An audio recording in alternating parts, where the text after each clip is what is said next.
Left behind, the alien ship fell from the sky like a wounded bird. It hit the trees, broke the earth, and left a deep black scar in the green jungle. Smoke rose from the wreck and everything went quiet. Even the birds and beasts stopped moving, as if the whole world held its breath. Inside the wreck, Vera sat with her baby in her arms. Her hands were shaking, her face bruised, her purple skin covered in dust and blood. Her baby Loom was too small to understand, but he cried, sensing her fear. Vera rocked him gently, even though her own heart was full of panic. They had left her, the other ships, her own people, her own kind, during the escape from war. Her ship had taken damage. The fleet commander had told her, "You're slowing us down," and then they jumped away, leaving her alone on a strange blue planet. The ship was broken beyond repair. Vera checked the systems again and again, hoping for a signal, a message, anything. But the screen stayed black, the comms stayed silent. Only the emergency lights blinked, red and slow, like a heartbeat fading away. Vera had always been a gentle soul, not a warrior, not a leader, just a mother. She knew how to care, how to teach, how to protect her child. But now she had to survive. And it was a fight she wasn't ready for. The jungle outside was beautiful but dangerous. She heard strange sounds, saw glowing eyes in the night. She found fruits and roots to eat, though many tasted bitter. She used parts of the ship to make a small shelter, just enough to keep her baby safe from the cold wind and rain. She counted the days by marking lines on the metal wall. 1 line, 2 lines, 5 lines, 10. Still no help came. Still no one answered her calls. Loom was getting weaker. His glow dimmed, his cries softer. Vera knew the baby needed real food, real care, not jungle roots and filtered water. Her own strength was fading, her legs sore, her arms too tired to carry him for long. That on the 11th day, she heard a new sound, a roar from the sky like thunder but not natural. She looked up and saw a ship, big, gray, blocky, not like hers. It hovered, then slowly landed near the trees. Vera watched with wide eyes. Hiding behind thick vines, the ramp opened and 3 beings stepped out, humans. They wore suits and helmets, their faces hidden, their gear shiny and strange. They moved slowly, scanning the ground with blinking devices. Vera's heart raced. She had heard of humans before, strange, rough creatures who fought wars and lived on instincts. Her people warned against them. But those same people had left her behind. She looked at her baby, who barely moved now. She had no more time, no more strength to wait. If she stayed hidden, Loom would die. She stepped out, slowly, hands raised. Her voice was weak as she called, "Please." The humans turned fast, weapons pointed. She froze, her arms shaking, but she didn't run. One of the humans, taller than the others, lowered his gun. He stepped closer. Holding a small scanner, he looked at her, then at the baby in her arms. He spoke softly, "I'm Daniel." Vera blinked, confused, but she pointed to herself and said, "Vera." Daniel nodded, then made a small hand sign, asking to see the baby. Vera hesitated, then moved Loom forward. Daniel scanned him, his face behind the glass helmet showing surprise, then worry. He opened a bag, pulled out a small tube, and gently pressed it to the baby's neck. Vera gasped, but didn't stop him. Within moments, Loom's glow returned a little, his body less cold. Vera let out a breath she had been holding for days. Daniel spoke into a device, and the other 2 humans rushed over. One gave her water, the other set up a tent. They didn't understand her words, and she didn't understand theirs, but their actions spoke clearly. They meant to help. That night, Vera sat near their warm lights, holding Loom in a soft blanket the humans gave her. She ate warm food for the first time in days. Daniel stayed close, watching the baby's health signs, making sure Vera didn't faint from exhaustion. She looked at him, and something inside her shifted. He was not her kind, not even close, but he had shown her kindness. When her own people had shown her the cold hand of rejection, she closed her eyes, whispering thanks in her own language. Maybe this planet was not a death trap after all. Maybe hope could grow in the most unexpected soil. And maybe, just maybe, humanity was not the enemy her people claimed it was. Asterisk, the stranger's fire. The jungle glowed orange as the human campfire crackled gently under the trees. Vera sat close to the warmth, her eyes fixed on the flames. She had never seen fire like this, not wild and deadly, but controlled, safe, and inviting. Loom slept in her lap, his skin now softly lit with health, no longer pale with weakness. Daniel sat across from her, helmet off, his face tired but kind. He had short brown hair and small scars near his mouth, signs of past battles. He didn't smile much, but his eyes were gentle when he looked at the baby. Now and then, he offered her food or water, speaking in words she couldn't understand. Vera had no translator, and the human devices didn't recognize her alien language. Still, there was a way they communicated, through touch, through looks, through gestures, when she pointed to the sky and mimed the crash. Daniel nodded. He reached into his bag and pulled out a screen, showing her an image of Earth. She didn't know the planet's name, but she recognized its blue color. It was here, this strange world, where she had lost everything and found something new. Daniel pointed to his chest again. Daniel. Then he pointed to a small photo stuck in his notebook. A woman and a child. Vera leaned closer, curious. The woman had long hair and dark skin, and the child looked no older than Loom, she pointed, asking softly, family? Daniel nodded, his face tightening just a little. Vera sensed the pain behind his eyes. Was he far from them, like she was from her own people? She reached across the fire and touched his hand, just for a moment. A silent thank you, a silent understanding. The other two humans stayed busy, building something from metal and panels. It looked like a long antenna, tall and thin, blinking with red light. Daniel explained it with hand signs. It was a signal tower. Maybe it could call help, either from his people or from someone else. Vera didn't know if she wanted her own kind to find her now. They had left her once. They might leave her again, but she didn't say that. She just nodded. She was tired of begging for the attention of those who didn't care. The jungle around them was loud that night. Strange creatures howled in the distance, some with sharp cries, others with deep moans. Vera stayed close to the fire, feeling safe for the first time since the crash. She watched the humans take turns keeping watch, rifles resting near their knees. They were cautious, always alert, but never cruel. Even when one of them, Jules, she learned his name, found a wild animal, stealing food, he didn't kill it, he just scared it off.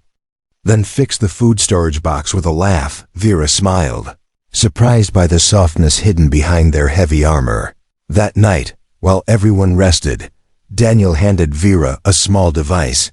She took it carefully and saw moving shapes on the screen. They were trying to build a translator, using recordings of her voice and his. She gasped softly, realizing how much effort they were making to speak with her. She whispered her words clearly. I am Vera. I was left behind. I only want my child to live. Daniel recorded them and played them back, comparing sounds and tones. Hours passed as they built a bridge of language, one word at a time. Later, when the jungle quieted again, Vera stepped away from the camp and looked up at the stars. She held Loom close to her chest, feeling his warmth, hearing his slow breathing. Tears filled her eyes, but she let them fall freely. They were not tears of fear or loss this time. They were tears of something new. Gratitude. Not long ago, she had been ready to die in that broken ship. Now, a human had shown her fire, medicine, and kindness. She didn't know what the future held, but she wasn't alone anymore. When she returned to the fire, Daniel had left a blanket for her and Loom. She wrapped it around both of them and curled near the flames as sleep came her last thought was clear and strong. Maybe this human didn't just save her life. Maybe he was the beginning of something more. When the jungle watched, morning light broke through the jungle canopy in golden beams. The fire had burned low, and the air smelled of damp earth and ash. Birds chirped again. and small animals scurried across the leaves, but Vera felt something was wrong. She sat up slowly, holding Loom close. Daniel was awake already, crouched near the edge of the trees, weapon in hand. The other two humans, Jules and Rana, stood on guard, eyes sweeping the shadows. No one said a word, but the silence around them felt heavy, unnatural. The jungle was watching. Vera couldn't explain it, but she felt it deep in her chest.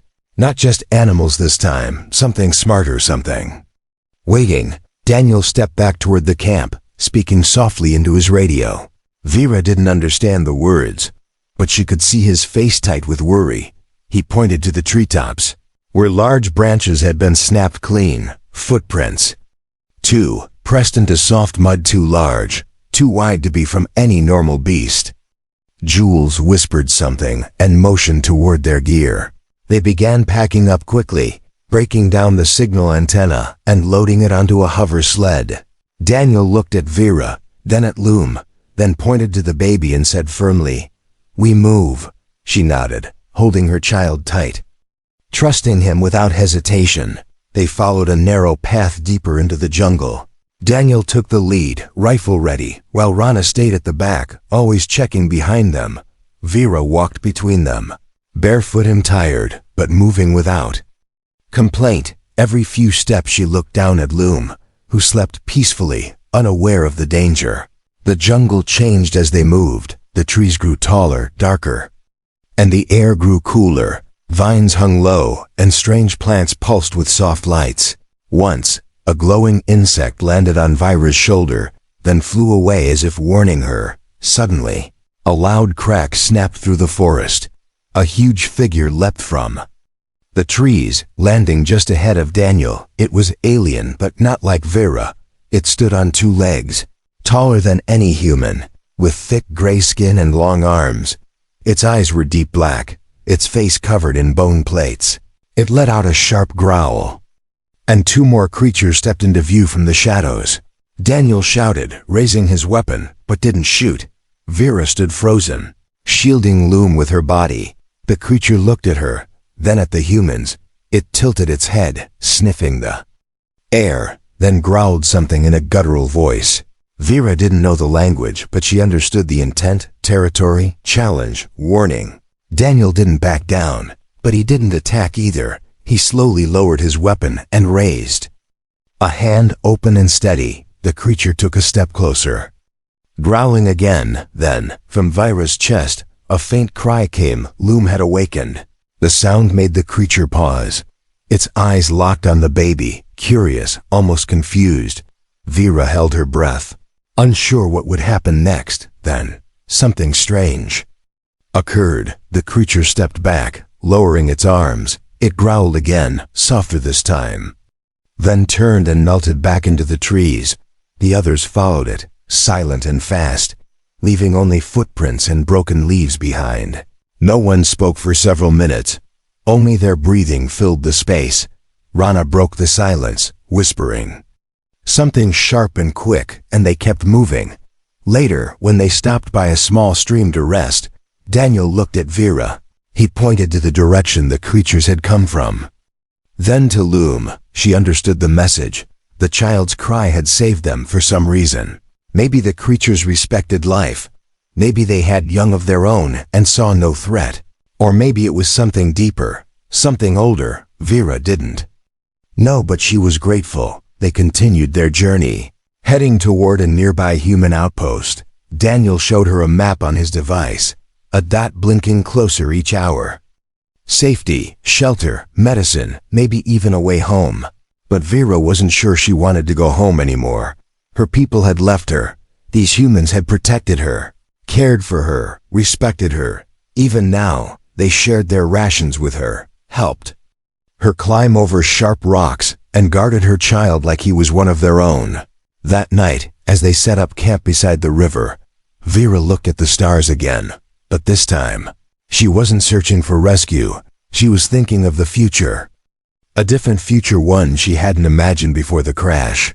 And as she lay beside the soft hum of the human power cells, Loom nestled against her chest. She whispered one word in her native tongue, a word that meant hope, rebirth, and light. In the darkness, and she felt that maybe this wild planet wasn't her prison, it was her second chance. Asterisk shelter of strangers, the outpost rose from the jungle like a forgotten fortress. Tall metal walls covered in moss, lights flickering on the corners, and a steel gate sealed tight. It looked old, barely alive, a scar of human technology left deep in the heart of alien nature. Daniel stopped at the edge of the clearing, eyes scanning every inch of the structure. Vera stood beside him, holding Loom close. Her legs trembled from the long walk, but her spirit stayed strong. Behind them, Jules and Rana watched the tree line, ready for anything. No more creatures had attacked, but the jungle still whispered with hidden danger. Daniel pressed a code into a small keypad beside the wall. A mechanical voice replied in broken tones. Unknown signal, ID required. He pulled out his ID chip and slid it across a scanner. The gate gave a tired groan and slowly opened. Inside, the outpost was quiet. Old lights buzzed overhead, machines blinked slowly, and empty crates lined the walls. It wasn't home, but it was shelter. Vera stepped in cautiously, blinking at the strange human signs and blinking symbols. A voice echoed through the hallway. Commander Daniel, you're early. A young man in a lab coat walked out from a side room, wiping his hands on a towel. He paused when he saw Vera and the child in her arms. His eyes widened, not in fear, but in shock. What is that? He asked. Daniel replied calmly, that Dr. Reed is a refugee. Vera stood tall, even though she didn't understand the words. She could feel the tension in the air, thick like smoke. Reed approached slowly, peering at Loom, then at Vera's glowing eyes. He pulled out a small scanner and began checking their vitals. They're stable, he muttered, but the baby's immune system is weak. Daniel nodded, already removing medical supplies from his pack. Vera sat on a bench, silent as the doctor worked. She didn't flinch when he touched her or checked Loom's arms. She had learned to trust not easily, but deeply, and so far, every hand that reached toward her had been one of help, not harm. Later, they gave her clean water, real food, and a soft bed.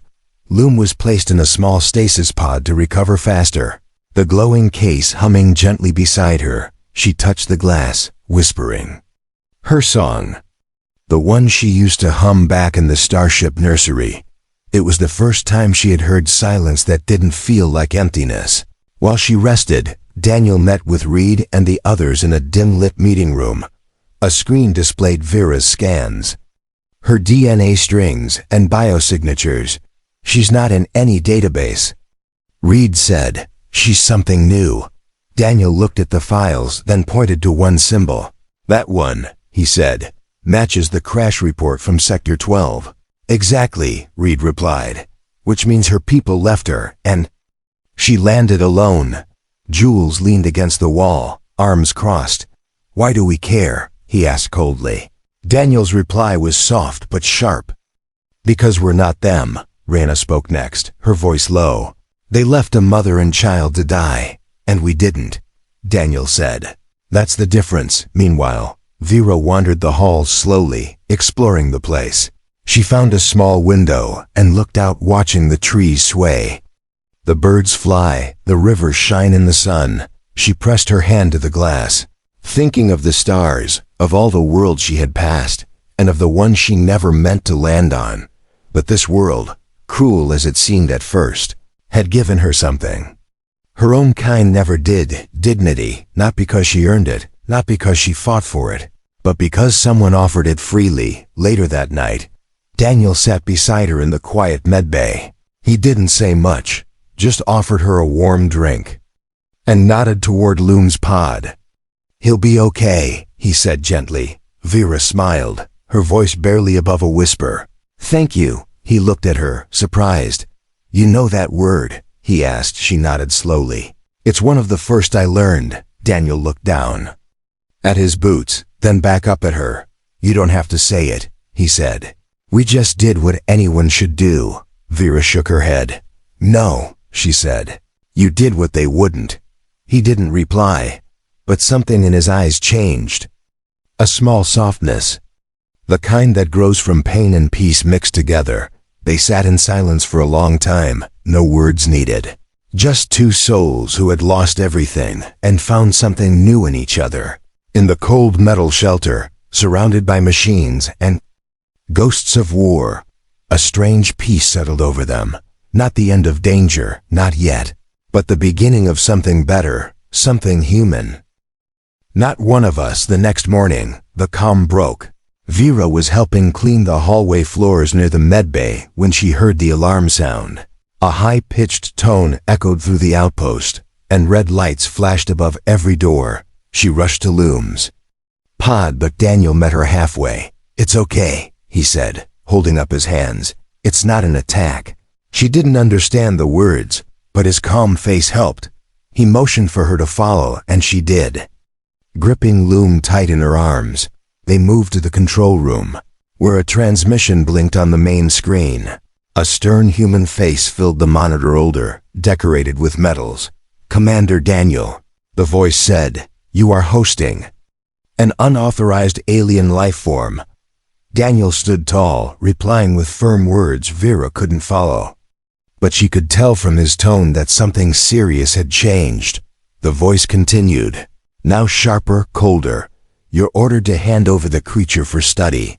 Vera felt the air leave her lungs.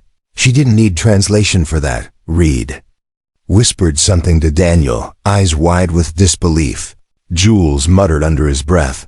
It was only a matter of time. Rana stayed silent, jaw tight, hands clenched. Daniel turned to look at Vera, his voice low and slow. He walked toward her, pointed to the screen, then pointed to Loom. His expression was full of apology. Vera stepped back, clutching her child, her eyes shining with fear. "No," she said softly. "Please no." Daniel didn't reach for her. He just placed a hand on his chest and said, "Trust." She looked into his eyes and saw no lies there. But she had been lied to before, left behind before. That evening, the outpost was no longer peaceful. Everyone moved with tension, watching her like she didn't belong. Even Reed, who had once treated her with care, now avoided her eyes. The only one who stayed close was Daniel. He brought her food, checked Loom's health, and stayed near her room. She could see the weight on his face. He was caught between two worlds, his orders and his heart. She didn't want him to choose, but deep down, she hoped he would choose her. The next day, a new ship arrived, sleek, dark and quiet. It hovered above the trees before landing just outside the gate. Soldiers stepped out, 5 in total, all in black armor with gold insignias. They didn't speak to her, didn't even look at her. Daniel met them at the gate, arguing with their leader. Voices rose, hands pointed, orders shouted. One soldier tried to walk past him, but Daniel blocked the way. Vera watched from the hallway, heart pounding. She knew what they were here for, not to help her, not to offer safety. They were here to take, to separate mother from child, to treat her like a thing, not a person. Suddenly, she turned and ran, down the metal hall, through the side door, out into the jungle. She didn't know where to go, only that she had to get away. Branches scraped her arms, mud clung to her feet, but she kept running. Loom cried in her arms, but she whispered, "I've got you." Behind her, shouts echoed from the outpost. Boots hit the ground. She ducked under roots, slid down hills, and stumbled through thick vines. She didn't stop until her legs gave out. Collapsing near a wide tree, she fell to her knees. Holding her baby close, she sobbed, not from pain, but from the fear of losing the only light she had left. Then, she heard footsteps, not many, just one, slow, steady, familiar. Daniel. He didn't bring a weapon, didn't wear armor. He approached her like before, with open hands and gentle eyes. He knelt beside her, breathing hard, dirt on his face. "I won't let them take you," he said softly. Vera didn't understand the words, but she understood his heart. He pulled out a small chip from his pocket and placed it in her hand. She tilted her head, confused. He pointed to it, then to the stars above, then back to her and Loom. Escape, it was a passcode chip, one that could override the outpost shuttle lock. He was giving her a way out, a chance to choose her path, not one forced on her by commands or cruelty. Vera looked at him, tears on her cheeks. She took his hand, pressed it to her forehead, then whispered, "Thank you." He stood up slowly, looked back toward the camp, then turned and walked away, back toward the fire, the walls. The waiting soldiers. Vera stayed in the shadows, heart heavy but soul awakened. Someone had stood for her, not because he had to, but because he believed she deserved it, and that belief was stronger than any weapon, stronger than any wall. Asterisker. Escape wasn't hers alone. The jungle was silent under the moonlight. No birds called, no leaves moved, not even the wind dared speak. Vera crouched under a wide tree. The chip Daniel gave her clutched tightly in her hand. Loom lay against her chest, finally asleep, his breath light and soft. Her mind spun in a storm of choices: go back and risk losing Loom, or run, alone, into a world that didn't know her, didn't want her. She looked at the stars again, distant, uncaring, beautiful. She had a ship, or at least a way to one. Daniel had left her the code to bypass the shuttle locks. A message carved in silence: take your future and run. But a voice inside her whispered something else: don't run alone. She stood slowly, careful not to wake Loom. She moved fast, but not toward the jungle's edge. She turned back toward the outpost, toward the fire, the walls, and the human who had stood between her and the darkness. Inside the outpost, chaos had started. The commanding officer shouted into comms, "We are losing time." Daniel stood firm near the docking bay, arms crossed, his body blocking the only ship's ramp. "You said you'd study her," he said, "but you didn't say what happens after." "She's not human," one soldier snapped. "She's a mother," Daniel replied. "That should be enough." Orders were repeated. Weapons raised, but not fired. Daniel didn't flinch, not once. Then a voice called out soft, tired, but steady. Vera stepped into the light. Her hair tangled, her skin scraped, her arms holding the glowing child. Gasps filled the room, weapons shifted, tension rose like heat. Daniel turned, his face full of both fear and awe. He had not expected her to come back, but she had, because if this world was going to take her child, it would have to look her in the eye first. She walked forward, slow but unshaking, and stood between Daniel and the officers. She held out the chip, looked directly at the commander, then at Daniel. Then she placed the chip in Daniel's hand. She was not running, not without him. Silence filled the room, the kind that only truth could bring. Daniel understood. He turned toward the commander, voice calm but sharp. "If you make me choose between my orders and her life," he said, "I've already chosen." The commander stared at him, long and cold, then gave a quiet nod to the side. "No one follows them," he said, and turned away. The soldiers lowered their weapons, slowly stepping back. One even gave a quiet sigh of relief. Daniel looked at Vera, then at Loom, then back at the shuttle. "Let's go," he said. They moved fast. Daniel led them to the docking bay, pressed the override code, and the doors slid open. Inside the shuttle, lights flickered to life, engines humming in readiness. He secured Loom into a seat and helped Vera into her harness. "Where will we go?" she asked, the words broken but clear. Daniel looked out the glass, then back at her. "Somewhere they don't decide who matters," he answered. Vera nodded, pressing her forehead to Loom's, whispering a blessing in her own tongue. The shuttle lifted into the night sky, slow and steady. The jungle fell behind them, the outpost now just a shape lost in shadow. Stars opened above them like a doorway, and for the first time, Vera didn't feel abandoned. She felt chosen. Daniel reached across and gently touched her hand. He didn't need to say anything, because the choice had already been made by both of them. And though she had thought escape would mean leaving everything behind, she now realized something deeper. Her escape wasn't hers alone. It had become his escape too, from orders, from guilt, from silence. Together, they moved forward, not as alien and human, but as something greater, as two lives bound by kindness, courage, and the will to protect the light of a child. Not just a refugee, a future. The shuttle soared through the clouds. Away from the outpost, away from the war, Vera sat quietly, her arms wrapped around Loom, who slept peacefully. The stars outside the window were brighter now, sharp against the black sky. For the first time, she didn't look at them with longing or fear, but with curiosity. Daniel piloted the craft in silence, his eyes focused, hands steady on the controls, but his thoughts were far from the screen. He kept glancing back at Vera, at the child, at the choice he had made, a choice that could never be undone and one he would never regret. Hours passed.